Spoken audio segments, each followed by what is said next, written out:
банга-ранга мисля, че е момента, в който осъзнаеш кой си и започнеш да водиш живота си чрез любов, през сърцето, отвътре навънка, а не през страховете си да си притеснен постоянно какво ще си кажат хората. Ама те сега ще ми харесат ли шапката, няма ли да ми харесат шапката.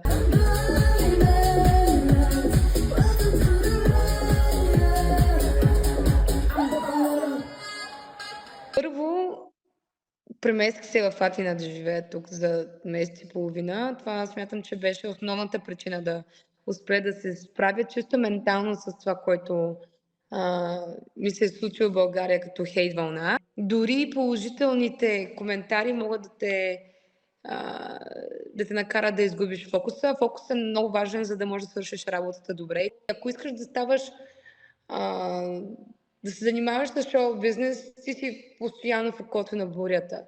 И няма начин да не си хейтван, обаче има начин на тебе да не спре да ти пука. Bangaranga, bangaranga, I'm the bangara. Веднъж, когато усетиш тази любов към живота някакси и това безстрашие да бъдеш себе си и да показваш кой си, тогава си истински свободен. И аз